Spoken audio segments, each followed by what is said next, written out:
de ces taxes-là. Donc il faudrait, dans votre appui en tant qu'avocat, en tant que juriste de ces entreprises, il faudrait que vous incluiez ce rappel, ce suivi environnemental dans l'apport technique que vous apportez à vos clients. Next. Alors, le grand problème clé se résume en 2 points. Le premier point, ce sont les tracasseries environnementales. Et vous, en tant que juriste, en tant qu'avocat, c'est là que vous intervenez, à protéger vos clients contre ces tracasseries environnementales.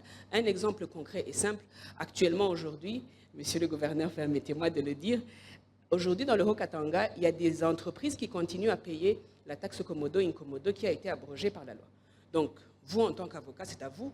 Quand un individu vient demander à votre client de payer une taxe Komodo à Inkomodo, c'est à vous de le protéger contre cette tracasserie environnementale.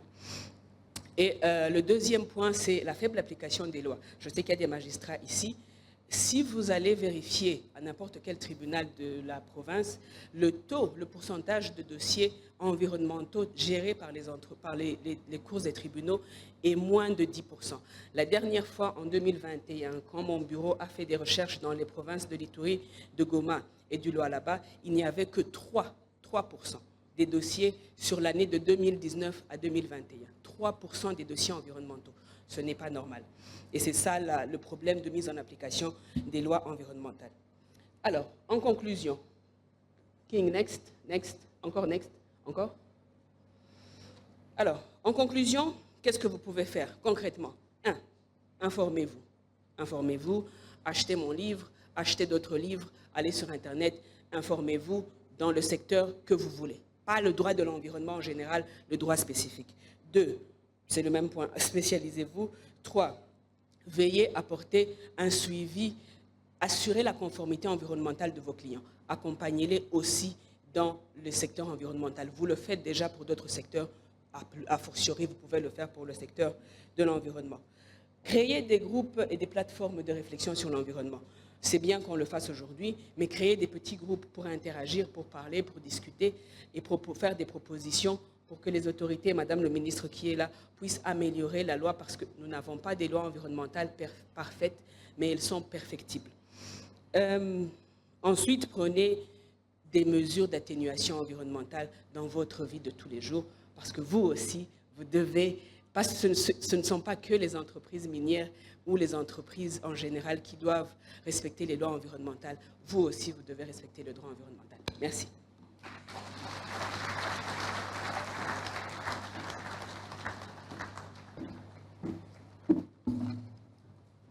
Je remercie Maître Dignité de votre bref mais brillant exposé. Je m'en vais maintenant inviter Madame la ministre d'État, ministre de l'Environnement et Développement durable, Maître Ève Bazaïba, à rejoindre ce podium sous vos vives et chaleureuses ovations, qui est la patronne de ce secteur dans notre pays. Madame la ministre, je vous prie de rejoindre ce podium et de prendre place sur le siège du milieu. Par la même occasion, j'invite également le professeur Longuza à rejoindre l'un des sièges, puisque c'est un panel de 4 intervenants, avec comme panéliste principale Madame la ministre, Excellence Madame la ministre. Donc Madame, Excellence Madame la ministre, c'est une joie pour notre barreau de vous recevoir. C'est un honneur pour nous de vous recevoir en notre sein afin de partager votre expérience. Vous nous avez bien fait l'amitié de vouloir nous faire bénéficier de votre expérience, combien importante, remarquable, afin que chacun d'entre nous puisse s'imprégner de la question environnementale qui n'épargne personne à ce jour. Excellence Madame la ministre, vous avez été d'avril en termes succincts de présentation, vous avez été d'avril 2021 à mars 2023 vice-première ministre en charge de l'environnement. Vous avez également été sur le plan politique secrétaire général du mouvement de libération du Congo depuis décembre 2014. Vous avez été député de l'Assemblée nationale de la République démocratique du Congo, successivement en période du mois de novembre 2011, décembre 2018, également décembre 2023. Vous avez été sénatrice de la RDC à 2 reprises, en 2006 et en 2011. Vous êtes également des nôtres, puisque vous êtes avocate. Et Madame la Ministre, comme je le disais, c'est un plaisir et un honneur pour nous de vous recevoir parmi nous. Et nous espérons pouvoir en tirer les plus grandes dividendes possibles.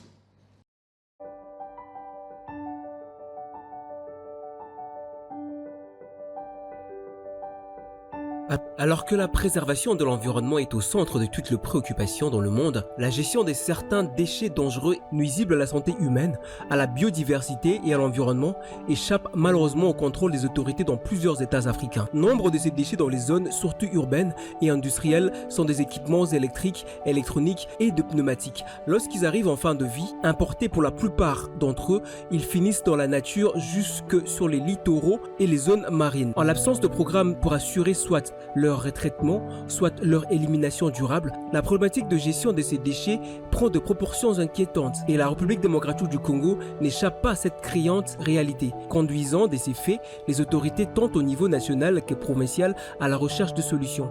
C'est ainsi qu'en RDC, le président de la République a fait mention dans sa communication lors de la 85e réunion du Conseil de ministres tenue le 3 février 2023 de la nécessité pour le pays d'implémenter un programme de gestion des déchets, des équipements électriques, électroniques et pneumatiques. Il y est revenu d'ailleurs lors de la 102e réunion du Conseil de ministres en donnant des orientations à la ministre d'État et ministre en charge de l'environnement et du développement durable pour montrer tout l'intérêt que le premier des Congolais porte sur la santé des Congolais, la protection de l'environnement et la promotion de l'économie circulaire. Les objectifs principaux de ces programmes sont réduire les risques sanitaires et environnementaux inhérents au transfert de produits polluants des pays industrialisés vers la RDC. Mobiliser à l'international des ressources sous forme de co-contributions évaluées à des sommes importantes qui jusque-là échappaient à notre pays dans le cadre de la mise en œuvre de la Convention de Bâle sur le contrôle de mouvements transfrontières de déchets dangereux, mais aussi de traités multilatéraux subséquents relatifs à leur élimination ratifiée par la République démocratique du Congo. Fournir au gouvernement RDC une source de revenus supplémentaires susceptible de financer d'autres types d'interventions dans les domaines de l'assainissement de villes, la valorisation énergétique et biologique des déchets urbains, la production des biofertilisants, le développement du bois renouvelable pour la production de charbon, la lutte contre les érosions. Pour le président Félix Antoine Tshisekedi Tshilombo, toutes ces ressources non collectées actuellement constituent un manque à gagner intolérable pour son pays. Il est donc plus que nécessaire de faire diligence afin de rendre opérationnels ces programmes, aussi bien dans son volet financier qu'environnemental. Le barème applicable aux différents produits étant fixé sur base de standards internationaux bien connus des fabricants et des exportateurs, il n'y a donc aucune raison que la République démocratique du Congo continue à perdre ces fonds qui lui sont pourtant nécessaires pour la mise en place d'une infrastructure de gestion et de traitement des déchets, des équipements électriques, électroniques et pneumatiques. Un pneu usé, jeté dans la nature, peut faire au moins 50 ans avant de se détériorer complètement. Ces mêmes pneus jetés dans la mer peuvent être mangés par les poissons qui finissent sans souci sur la table de consommateurs, dans nos foyers ou dans les restaurants. Il en est de même pour les déchets des équipements électriques et électroniques. Pour juridique et la modernisation, il est à constater une course effrénée à l'achat des équipements électriques et électroniques dans les foyers en RDC. Il n'est pas rare de voir une télévision, un réfrigérateur, un climatiseur de téléphone portable, un poste radio, un ordinateur dans nos foyers. Malheureusement, la question qui reste à se poser, qu'en est-il de la politique de gestion de ces appareils une fois qu'ils auront atteint leur fin de vie?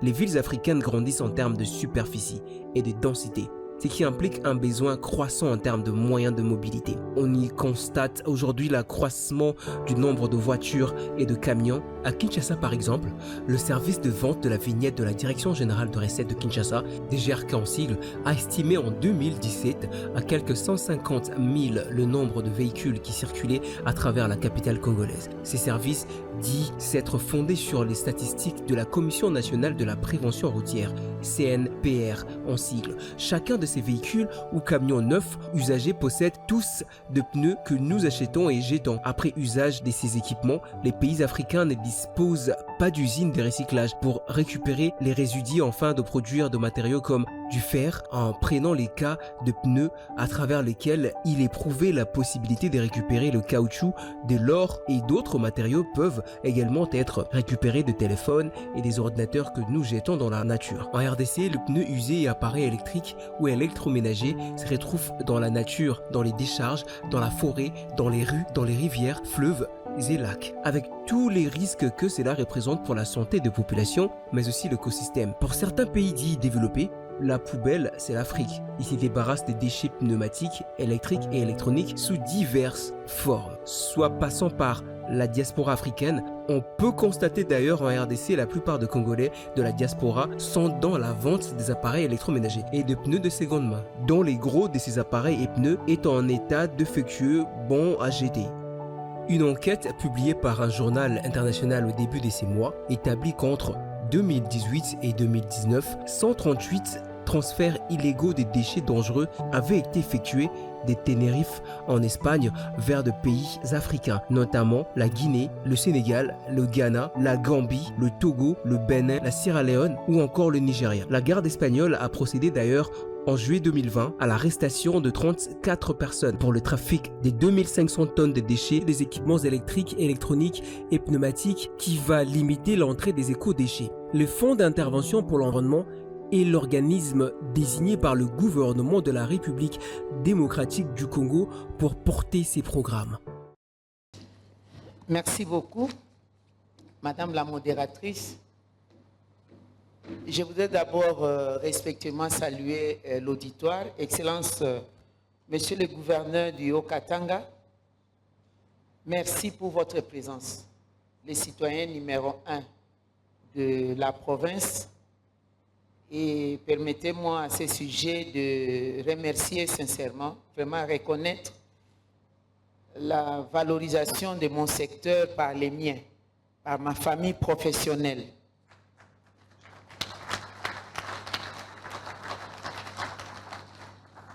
Je voudrais pour ce faire saluer l'initiative du barreau du Haut-Katanga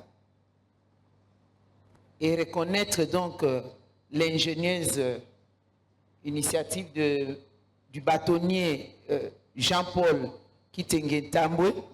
Il peut se lever pour qu'on l'ovationne quand même. Voilà. Notre leader, il a toujours fait un effort d'être derrière nous. C'est l'aîné scientifique ici.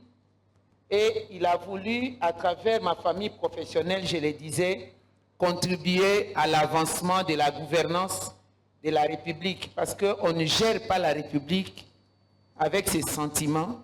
Il y a un cadre. On gère la République à travers un cadre légal. Les avocats sont des praticiens des droits. Il y a des magistrats ici que je salue la présence. Les praticiens des droits devront avoir la maîtrise de toutes les innovations. Les faits précédant les droits, comme les faits se posent à nous actuellement, la crise climatique, la crise environnementale dans son ensemble, ça nécessite donc que les gouvernants puissent les gérer en termes de protection de la nature, en protégeant par ricochet en premier lieu l'homme, l'être humain, un environnement sain dans un corps sain, et le gouvernement, les gouvernants, je voudrais dire au niveau national et provincial, nous devons donc pratiquer ces droits. Et ce sont les praticiens des droits, les avocats, qui vont devoir nous aider, parce que ce sont les conseils en même temps, et en cas de différend, ils doivent être en mesure de bien conseiller, de bien défendre les droits de la population, et ils doivent avoir le même niveau de compréhension avec le magistrat, les juges, pour que lorsqu'ils vont dire les droits, qu'ils les disent en tenant compte des cadres qui régissent donc cet environnement. Aujourd'hui, Madame la modératrice, je vais parler du droit de l'environnement, levier pour préserver la planète et opportunité d'affaires du type nouveau. C'est un type nouveau des matières, pas seulement les matières de succession, nous sommes habitués à les avoir. Moi, dans mon cabinet, 60 ou 70%, c'est des conflits fonciers, des conflits matrimoniaux, donc des affaires civiles. Alors qu'il y a d'autres voies très importantes où les avocats peuvent aussi s'y orienter et que la population devra savoir que les avocats sont à leur disposition. Je voudrais travailler de manière synchronisée avec la régie. Nous sommes dans le premier slash du droit de l'environnement, l'intitulé. Alors, les sommaires, je vais parler des généralités des droits de l'environnement, des petites définitions, l'évolution, les sources, les principes, domaines d'application. Et je vais parler du droit de l'environnement en République démocratique du Congo, parce qu'il s'agit de la RDC. Là, nous allons aborder les traités et accords multilatéraux, domestiques, les textes tels que nous les avons domestiqués au pays, des défis et perspectives, opportunités d'affaires en droit de l'environnement, les cas de conflits de compétences entre le ministère de l'Environnement et Développement durable et quelques autres secteurs, ainsi que des établissements publics. Vous allez devoir excuser les coquilles que j'ai remarquées. À force de trop regarder l'ordinateur, parfois, il y a des éléments qui vous passent. Nous sommes donc dans les généralités des droits de l'environnement. Par définition, les droits de l'environnement est défini comme étant l'ensemble des traités internationaux, parce que ça a commencé, les discussions ont commencé au niveau international, les lois, les principes, les politiques, directives et réglementations édictées et appliquées par les entités locales. On les réfléchit au niveau élevé, mais on doit les appliquer au niveau local, au niveau national ou international selon les cas, pour réglementer, si vous voulez, les comportements des humains sur les mondes non humains. Einstein avait dit, l'environnement c'est quoi? C'est tout ce qui est en dehors de moi. Donc l'être humain, son environnement, les sols, l'air, les sous-sols, l'atmosphère, les tout, partout, son environnement de vie. Si cet environnement n'est pas sain, l'homme ne peut pas vivre. C'est pourquoi même il y a l'approche de One Health. La santé animale et la santé humaine est liée. Vous n'avez qu'à voir les genres de maladies qu'on a connues, des pandémies. Ebola qui provient des animaux, ça nous attrape. Il y a aussi les maladies des zoonoses, autres sortes de zoonoses qui nous attrapent. Donc on est liés. Le droit de l'environnement est un droit de la 3e génération. On connaît plus de droits civils et politiques, les droits économiques, sociaux et culturels, mais les droits collectifs, c'est les droits de l'environnement, au même titre que les droits à la paix et tout ça, où de manière collective, nous devions les vivre ensemble. L'environnement, ce n'est pas seulement votre petite maison, la maison est chic, la parcelle est chic, mais aussi longtemps que les quartiers, il y a des immondices, il y a de la saleté, ça va vous impacter en termes de moustiques, en termes d'autres maladies et tout. Donc il faut de plus en plus qu'on tienne compte de son environnement, mais tenir aussi compte de l'environnement du voisin. C'est une très grande responsabilité qui est partagée, non seulement les gouvernants, mais aussi nous-mêmes, la population, les gouvernés. Ces droits comprennent plusieurs ramifications qui se focalisent chacune sur différents secteurs de l'environnement dans le but de réglementer l'impact de l'homme et de ses activités dans la nature. Alors, en termes d'évolution, dès ses origines, le droit de l'environnement s'est formé et développé dans les salons et couloirs des conférences internationales. Je l'ai dit tantôt.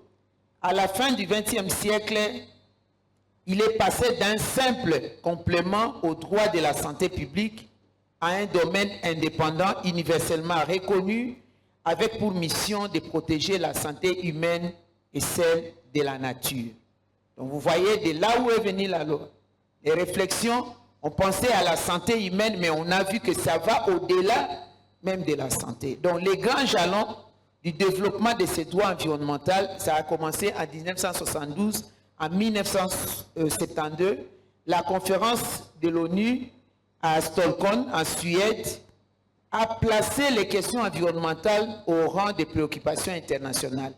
Nous étions représentés par cette conférence au plus haut niveau. Le maréchal Mobutu était là-bas et toute l'équipe. C'était la première fois où, lorsqu'il y a eu des résolutions, on a demandé à chacun des États du monde de venir implémenter ces recommandations et résolutions. C'est à ce moment-là qu'en son retour, le président de la République, le président Mobutu en son temps, avait nommé la toute première personne, une compatriote, Madame Lesenji Nakiabalema, qui était comme son conseiller, sa conseillère spéciale, rattachée donc à la présidence pour s'occuper. À l'époque, nous parlions de environnement, conservation de la nature et tourisme. Parce qu'on n'avait pas encore de problèmes en termes d'impact négatif de l'environnement. Nous avions cette abondance, ces potentiels. On devait juste les conserver et inviter au tourisme. Et au fil du temps, le président Mobutu l'avait détaché à un ministère en nommant des commissaires d'État successivement. Tantôt, on les mettait ensemble avec l'agriculture comme cadre institutionnel, environnement, tourisme, agriculture, et tantôt on les séparait. Ça dépend de l'évolution jusqu'à ces jours. Autant d'années après, je crois que c'est 52 ans aujourd'hui, nous avons le ministère de l'Environnement et Développement durable. Donc, dans la vision du gouvernement, c'est qu'à partir de l'environnement, le potentiel environnemental, on les lie à l'économie dans le cadre de la diversification de l'économie pour amener la population au développement durable. Que leur potentiel environnemental, les ressources naturelles, procurent le développement durable à la population. Et d'ici 2030, il y a des objectifs de développement durable pour lesquels nous sommes derrière pour devoir les atteindre. Donc, dans cette évolution, en 1992, il a fallu avoir donc consolidé un cadre au niveau international. Il y a eu la conférence de l'ONU à Rio de Janeiro au Brésil, les sommets de la Terre. Vous voyez maintenant, ça devient globalisant au-delà de la santé. Sommet de la Terre sur l'environnement et le développement a adopté une déclaration à l'origine des principes clés du droit international de l'environnement. La conférence de Rio avait donc accouché à 3 textes connus comme étant les conventions de Rio. Les conventions, les principales conventions de Rio. La première, la CNUC, c'est la convention cadre des Nations Unies sur le changement climatique. Et cette convention, nous faisons partie de cette convention. Nous avons un point focal, une dame, Madame Martine Mbombo Badibanga, que j'avais trouvée au ministère depuis mon arrivée. Et elle était adjointe, je l'ai élevée comme titulaire parce que le titulaire ne vivait plus au Congo. C'est elle qui est notre point focal au niveau du secrétariat, donc de la secrétariat exécutif de la Convention cadre des Nations Unies pour l'environnement. Tout ce que nous faisons comme les conférences et les COP 1, COP 2, tout ça, nous sommes à la COP 29, c'est elle qui s'occupe des questions d'accréditation, c'est elle qui donne toute l'information, elle est donc la passerelle entre la RDC et la Convention cadre des Nations Unies. Pour ce faire, toutes les questions des climats, comme la deuxième convention, c'est sur la diversité biologique, et nous avons aussi un point focal, biodiversité. C'est la biodiversité et la lutte contre la désertification ainsi que le climat se trouvent logés dans la direction développement durable de l'administration au sein du ministère de l'Environnement. Donc le cadre institutionnel est là et puis le cadre légal, il y a donc ces conventions. Nous avons aussi un point focal sur la diversité biologique. C'est M. Niki, comment il s'appelle? Kangunia, monsieur Niki Ngunia. Kingunia, je l'appelle tout le temps Niki. C'est très dynamique. Au moment où nous parlons, il n'est pas là, il n'est pas au Congo, il est à Cali, en Colombie, parce que nous préparons les débuts de la conférence, la COP 16 sur la diversité biologique. Et il y a aussi la convention de lutte contre la désertification. Nous avons M. Mouneng, le chef de division, qui est aussi point focal. Donc la RDC vraiment est impliquée dans cette matière. Le sommet mondial de développement durable en 2002, tenu à Johannesburg, du 26 août au 4 septembre 2002, ce sommet mondial avait réaffirmé maintenant le rôle central du développement durable du développement durable et a souligné la nécessité d'une action globale visant à lutter contre la pauvreté, la surexploitation des ressources naturelles et à protéger activement l'environnement. Vous voyez maintenant au niveau international, on a lié l'environnement à la lutte contre la pauvreté qui se trouve les tout premiers objectifs de développement durable. Le deuxième étant la lutte contre la faim et le troisième accès aux soins de santé. L'environnement donc c'est une matière transversale. Ça va jusqu'au 17e objectif qui constitue les partenariats gagnant-gagnant entre les pays du monde. Si l'environnement devait être placé dans la médecine, on parlerait de la spécialité de l'endocrinologie qui s'occupe de tous les corps, même les ADN, même l'ADN des cheveux ou des ongles. Vraiment, si vous faites des examens endocrinologiques, ça vous oriente vers toutes les spécialités. C'est vraiment une matière transversale. Donc, c'est aussi la surexploitation des ressources naturelles. Il y a la démographie va d'une manière exponentielle. Nous nous approvisionnons dans l'environnement. Comme les cas des forêts, nous vivons dans la forêt, nous vivons de la forêt. Nous vivons des sols, nous respirons l'air. Donc, maintenant, la manière de nous approvisionner doit être rationnelle pour que nous puissions la gérer parce qu'il y a même des ressources qui sont épuisables. Et ces ressources aussi, quand elles sont surexploitées, et si nous les perdons, il y a des conséquences néfastes sur la vie humaine, la vie des êtres. Et nous devons donc les protéger de manière active. Ça, c'est pendant la conférence de Rio. Alors, les sources du droit environnemental, ça c'est vraiment pour le cas des avocats, nous devions les savoir, c'est des accords multilatéraux, les sources communautaires, c'est des accords régionaux et sous-régionaux au niveau de l'Union africaine, de la SADC, la CAC et l'Union européenne. Nous connaissons des pertes et dommages quand il y a des problèmes de climat. Aujourd'hui, les Mbororo, ça fait 2 décennies qu'ils sont dans notre pays. Ils fuient le désert là-bas. Les Mbororo, c'est cette population-là qui vient, hommes, femmes, enfants, avec des bétails, avec tout ce qu'il y a comme maladie, sans passeport, mais armés, sans documents. Ils entrent dans notre pays, ils viennent envahir. Ils s'installent. Ils viennent, ils laissent l'aspect des peuples migrants, là, comment on les appelle? Des pasteurs nomades. Et quand ils sont nomades, ils viennent chez nous, ils voient la verdure, ils ne sont plus nomades, ils deviennent citadins, sédentaires, ils s'établissent, ils viennent en établissement. Ils s'imposent même. On les retrouve maintenant partout. Au lieu de Ituri, ils sont dans les Haut-Ouélé, ils sont dans la Mongala, ils sont dans les Kwilukwang. Vous vous rendez compte? Ils viennent à pied. Ils s'installent et ils font, la première chose en arrivant, c'est épouser les enfants des chefs coutumiers, des familles régnantes, etc. Ou alors leur fille se faire épouser par les fils, les familles régnantes, et ils s'établissent. On est en train de voir ça, on fait passer, alors que c'est un danger. Et j'ai apprécié qu'à chaque fois on apportait ça à la connaissance des instances dirigeantes. J'étais encore au Parlement.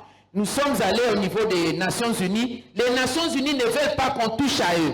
Ils disent que ce sont des réfugiés migratiques, il faut les aider et tout ça, il faut les accompagner. Le HCR, l'OIM donne beaucoup de moyens à les encadrer, mais nous, non.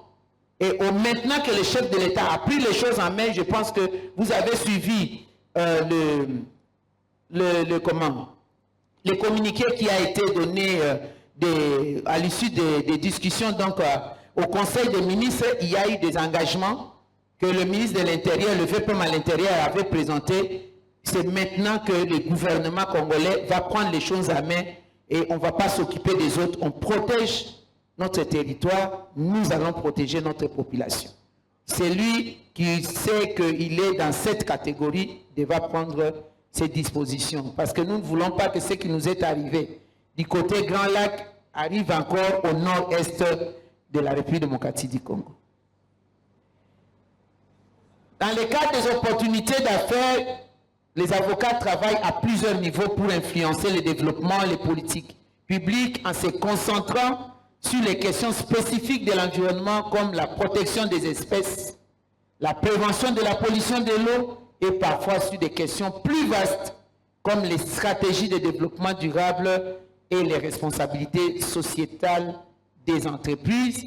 Les avocats s'engagent dans le lobbying pour influencer les politiques et travaillent souvent pour ou avec des ministères comme là, ministère de l'Environnement, de l'Intérieur, Agriculture, etc., leurs équivalents en province, des organisations à but non lucratif, donc des ONG, des cabinets d'avocats privés, des entreprises, des organismes administratifs, des agences de protection de l'environnement.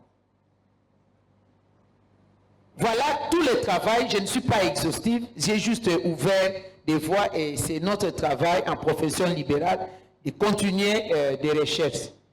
Pourquoi nous avons besoin des avocats? Parce qu'il y a des conflits de compétences parfois au niveau de la gestion et nous avons besoin des praticiens des droits pour nous aider à l'interprétation.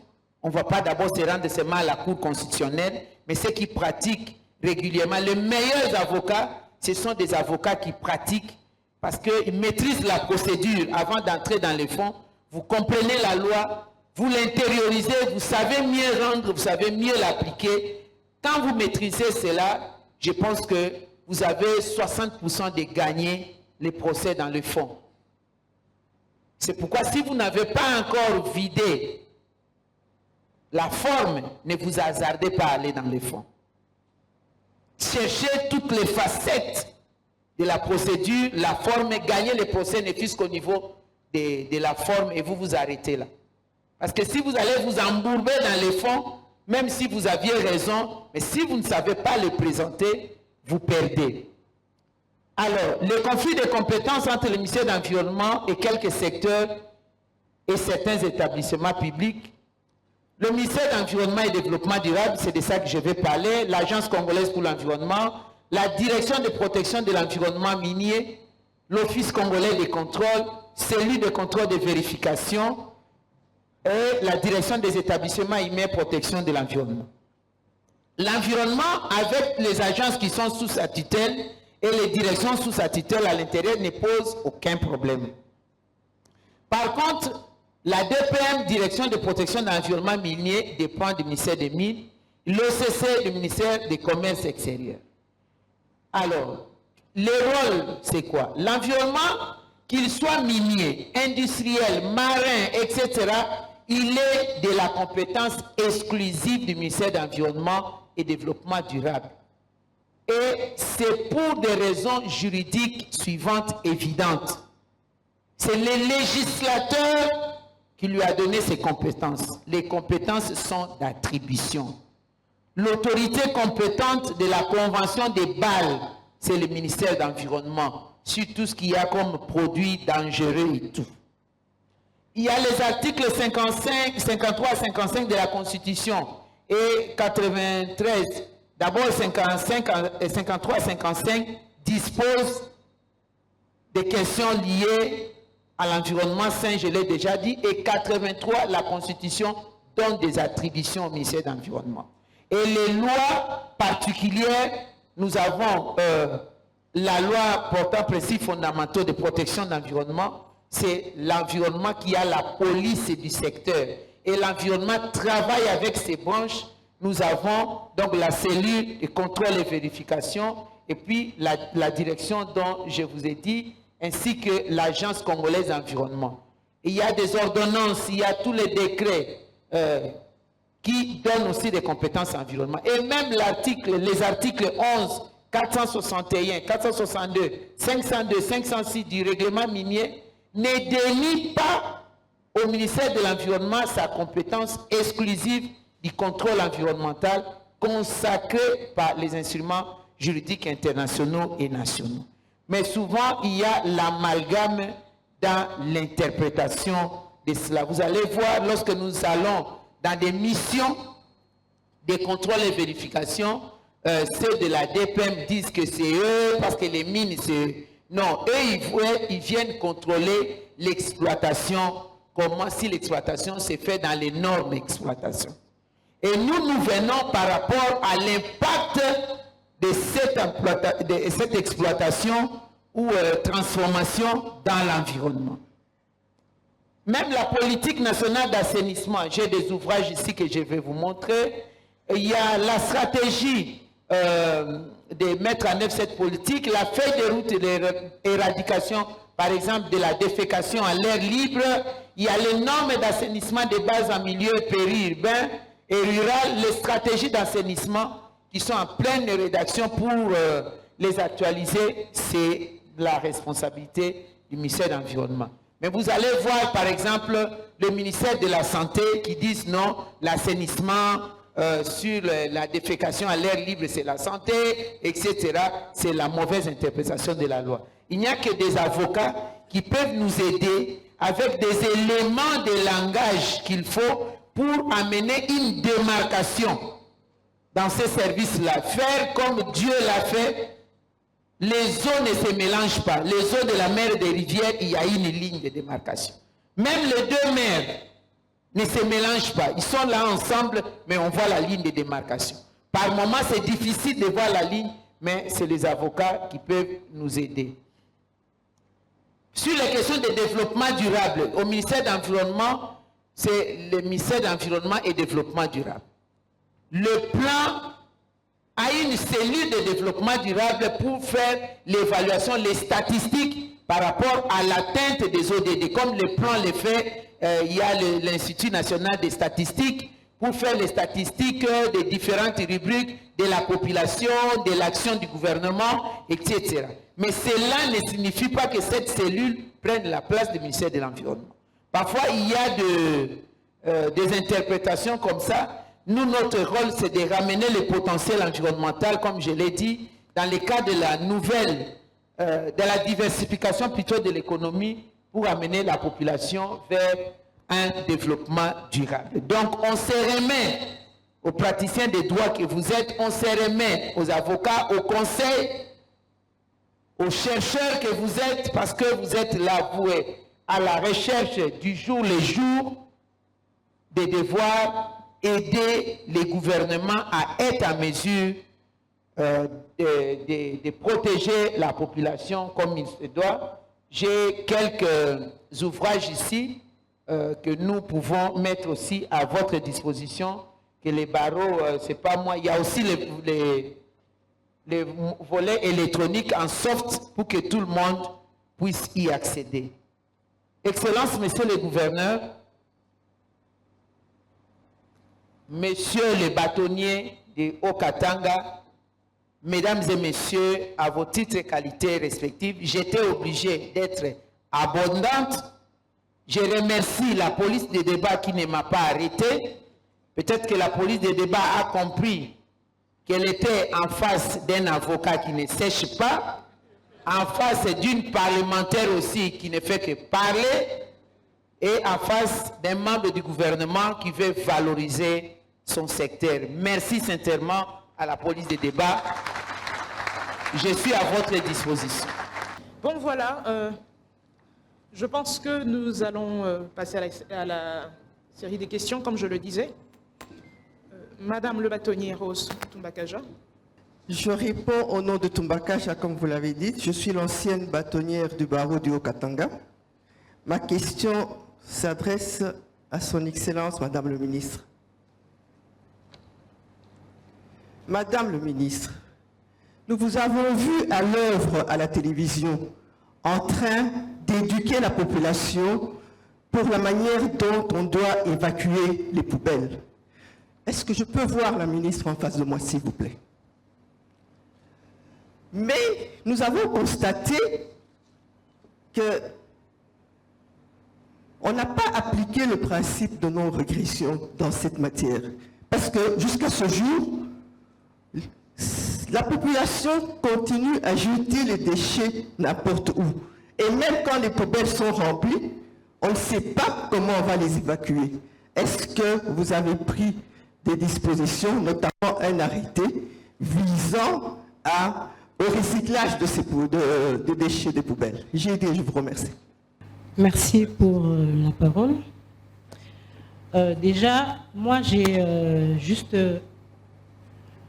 J'ai eu juste, je ne sais pas, je dois appeler ça question ou donc, contribution de Maître Élysée. Alors, Maître Élysée, je voulais retourner dans ce que j'ai exposé tout à l'heure. Je ne sais pas trop dans quel contexte vous avez abordé pour dire que j'ai mal placé la phrase pour dire que les principes, en fait, la loi cadre sur les principes fondamentaux de l'environnement est bien nourrie. Alors, si je dois retourner dans le texte que j'ai exposé, parlons premièrement de la problématique. J'avais abordé le premier point qui était le non-respect de la loi.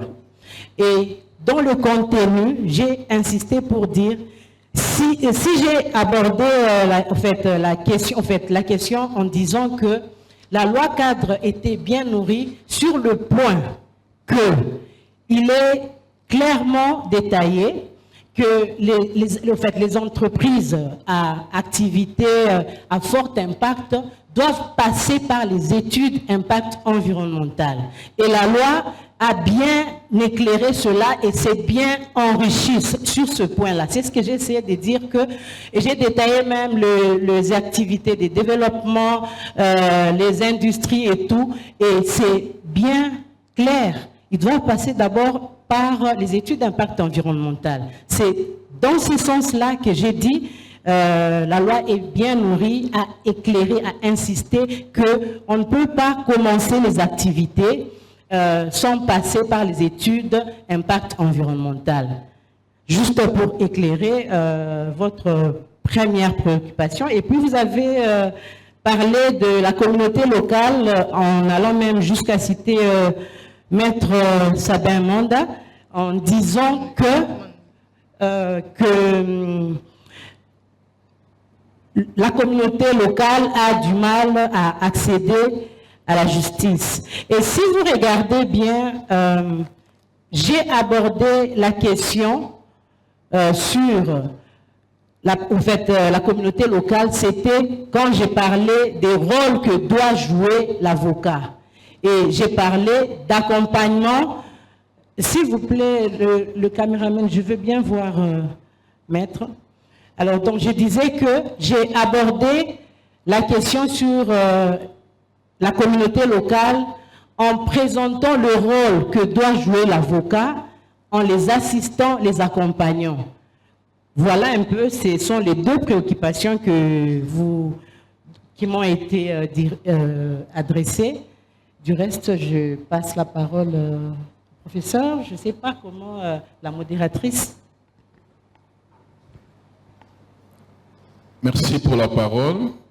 Moi, j'ai une question qui m'est aussi venue de Maître Élysée, qui se préoccupait par rapport aux droits des communautés locales, notamment en ce qui concerne l'utilisation des espaces forestiers mis en conservation, ou en ce qui concerne l'usage de leurs droits traditionnels, droits de prélever, de bois de chauffe, les produits forestiers non ligneux et tout ce qui va avec.